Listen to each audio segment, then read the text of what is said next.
नमस्ते, मी राजश्री. आमच्यासोबत झालेला एक प्रसंग मी तुमच्यासोबत शेअर करणार आहे. जर तुम्हाला कोणी असं म्हणलं, की तुम्हाला एक कुपन लागलेलं आहे आणि खूप सारे गिफ्ट्स आहेत त्याच्यावरती, तर तुम्ही विश्वास ठेवाल? नाही ना?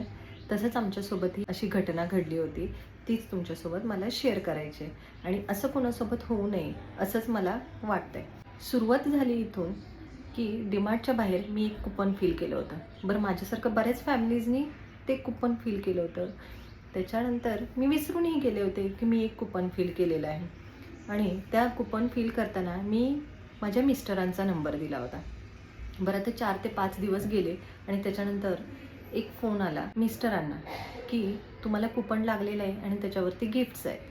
4 ते 5 गिफ्ट्स आहेत, तर तुम्ही या आणि घेऊन जावा. बरं, आता त्याच्यावरती ॲड्रेस डिटेल्स नाही आहेत, काही नाही आहे आणि फोन फक्त आलेला आहे आणि आपण त्याच्यावरती विश्वास नाही ठेवू शकत, कुणीच नाही ठेवू शकणार. थोड्या वेळाने मिस्टरांनी मला फोन केला, विचारलं, की "तू काही दिवसापूर्वी कुपन फिल केलं होतंस का?" तर "हो" म्हटलं, "मी फिल केलं होतं आणि त्याच्यावरती तुमचा नंबर दिला होता." आणि मग नंतर ते म्हटले, "फोन आला होता की गिफ्ट्स लागलेले आहेत, येऊन घेऊन जावा." बरं ठीक आहे म्हटलं, नुसता फक्त फोन आला आहे, त्यांनी ॲड्रेस दिला आहे का आपल्याला? तर नाही. तर काही गोष्टी सांगितल्यात का? तर नाही. तर मग आपण कसं विश्वास ठेवणार ना? बरं, तो फोन ठेवून दिला आम्ही. साधारण 15-20 मिनिटांनी परत एकदा फोन आला, "तुम्ही किती वाजता येणार आहात इथं?" तर आपल्याकडे तर ॲड्रेस दिलेला नाही आहे त्यांनी. तर कुठं यायचं आहे हे आपल्याला माहिती नाही आहे. त्यांचा हेतू हा होता, की तुमचा इंटरेस्ट आहे का येण्यासाठी हे बघायचं होतं.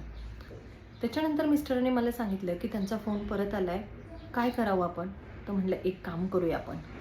आपण एकदम सावधगिरीने तिथे जाऊया. कारण आत्तापर्यंत जेवढे कुपन्स असं काही गोष्टी आपण ऐकलेल्या असतात, त्या सगळ्या फेकच असतात.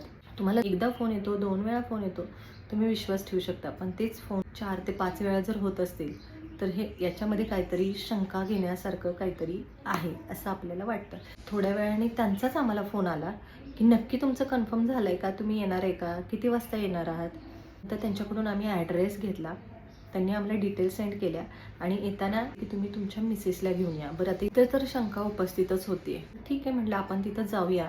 पण आपण त्यांच्या भानगडीत अडकायचं नाही आहे, फसत जायचं नाही आहे. ते जे सांगतील ते तिथंच सोडायचं आणि आपण आपलं घरी यायचं. हे आमचं अगोदर ठरलं होतं. तर त्यांनी डिटेल्स पाठवल्या. तो ॲड्रेस अगोदर आम्ही Googleवरती सर्च केला. सर्च केल्यानंतर तो ॲड्रेस व्हॅलिड होता म्हणून त्या ठिकाणावरती आम्ही पोहोचलो. पोहोचल्यानंतर तिथं छान अशी रिसेप्शनच्या इथं सिटिंग अरेंजमेंट केली होती. तिथं थोडा वेळ आम्हाला बसवले. बाकीच्याही फॅमिली येतच होत्या आमच्यासोबत. मग त्यांना परत एका फॅमिलीला आतमध्ये घेत होतं, जिथं त्यांचा इव्हेंट ऑर्गनाईज केलं होतं त्या ठिकाणावरती. बरं, तिथं आतमध्ये गेल्यानंतर एक गोष्ट घडते, ती म्हणजे आपल्याला लिटरली तिथं हिप्नोटाईज केलं जातं. कसं ते सांगते, हे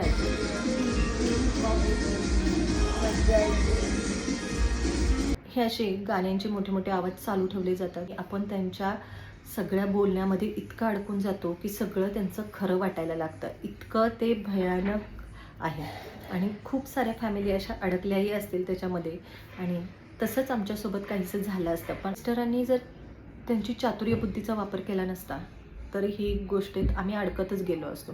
बरं, आता तिथं गेल्यानंतर झालं काय? तिथं तुमची पर्सनल इन्फॉर्मेशन घेतात. आता पर्सनल इन्फॉर्मेशनमध्ये तुमचं काय असतं? बेसिक तुमचं नाव, तुम्ही काम कुठं करता, तुमचा पगार किती आहे, तुमच्याकडं कोणत्या गाड्या आहेत, तर हे सगळं विचारलं जातं. नवऱ्यांसोबत बायकांना का बोलवलं जातं? तर बायका आपल्या नवऱ्याला लगेच कन्व्हिन्स करू शकतात. म्हणून तिथं तुमच्या मिसेसला घेऊन या असं सांगण्यात आलं होतं. बरं, ठीक आहे. इथपर्यंत सगळं झालं. त्याच्यानंतर पुढची स्टेप. आपण एक स्टेप पुढे करत गेलो, की पुढच्या स्टेपपर्यंत पोहोचतो. असं त्यांनी आपल्याला सांगितलं होतं. बरं, प्रत्येक स्टेपमध्ये आम्ही ऐकत गेलो. ठीक आहे म्हणत गेलो. नंतर त्यांनी त्यांचं जे काम आहे ते कसं चालतं, काय होतं, त्यांच्याविषयी थोडी माहिती सांगितली आणि त्यांनी सांगितलं की ट्रॅव्हल एजन्सी आहे. ठीक आहे. तर इथं आपण मोठे 3 स्टार, 5 स्टार हॉटेल जे असतात किंवा मग मोठ्या आउट ऑफ कंट्री किंवा इन कंट्री ज्या काही टूर्स असतात, त्यांची ऑफर इथं दिली जाते. तेव्हा आम्हाला कळालं की अरे, हे काहीतरी झोल बरं, आता फोनवर सांगितलं असतं त्यांनी तर आम्ही गेलोच नसतो. तर हे तिथं गिफ्टचं आमिष दाखवून तिथं बोलवलं आणि त्याच्यानंतर ही पुढची स्टोरी आम्हाला तिथं माहिती पडली. बरं म्हटलं, ठीक आहे. आम्ही ते ऐकून घेतलं त्यांचं सगळं आणि ते सगळं ऐकल्यानंतर आपण कसं गुरफटत जातो बघा. ते ऑफर्स देतात आपल्याला. खूप कमी पैशाची ऑफर्स असते आणि त्या ऑफरवरती दुसऱ्या ऑफर्स पण आपल्याला फ्रीमध्ये देतात. बरं, ह्या सगळ्या गोष्टी आपल्याला पटत जातात.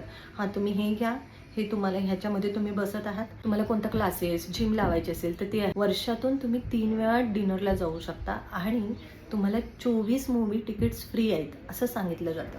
बरं, ह्या सगळ्या गोष्टी ते ऑफर्स देतात आणि आपल्याला पण ते खरं वाटायला लागतं.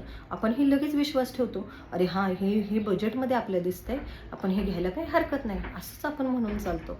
माझ्या मिस्टरांच्या चातुर्य बुद्धीमुळं आम्ही ह्याच्यामध्ये अडकलो नाही. बरं, आता हे सगळे ऑफर्स आपल्याला खरं वाटायला लागतात. वाटतं आपल्याला हे घ्यावं की ते घ्यावं. त्यांनी एक सांगितलं की तुम्हाला आता याचं मेंबरशिप घ्यावं लागेल. बरं, म्हटलं ठीक आहे, आम्ही मेंबरशिप घ्यायला तयार आहे. आम्हाला ही ऑफर पटलेली आहे आणि आम्ही आपलं मेंबरशिप घेतो. मग मेंबरशिप घेतो म्हटल्यानंतर त्यांनी लगेच सांगितलं की आता तुम्हाला डाऊन पेमेंट करावं लागेल. म्हटलं कसं काय? हे सगळं जर फ्रीमध्ये होतं तर डाऊन पेमेंटचे काही तर प्रश्नच नाही आहे. डाऊन पेमेंट कशासाठी मागताय तुम्ही? हे लिमिटेड फॅमिलीसाठीच आहे. ही ऑफर तुम्ही घ्या आणि आजच तुम्ही डाऊन पेमेंट करा. तर आता हे आम्हाला पटलं नाही. आम्ही म्हणत होतो की 2 दिवस अजून आम्हाला द्या. तर ह्यांनी काही आम्हाला दिले नाही. नाही म्हणले, आत्ताच डाऊन पेमेंट करावं लागेल. त्याच्यानंतर म्हणलं, ही आम्हाला ऑफर नको आहे. आम्ही आता जास्त वेळ काही बसणार नाही आहोत. आम्ही जी काही नियमानुसार त्यांचा 1 तास सगळ्या गोष्टी ऐकून घेतल्या, त्याप्रमाणे त्यांना ते गिफ्ट देणं आम्हाला बंधनकारकच होतं.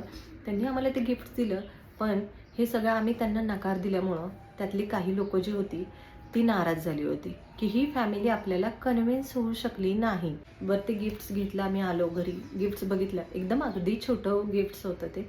आणि असे हे छोटे छोटे गिफ्ट्स देऊन कितीतरी फॅमिलीजना हे फसवतात आणि त्यांनी आम्हाला किती फॅमिलींनी फॉर्म भरले हेही दाखवलं. आजच्या तारखेला किती फॅमिलीजनी फॉर्म भरले. मग म्हणलं आम्हाला नको ही मेंबरशिप.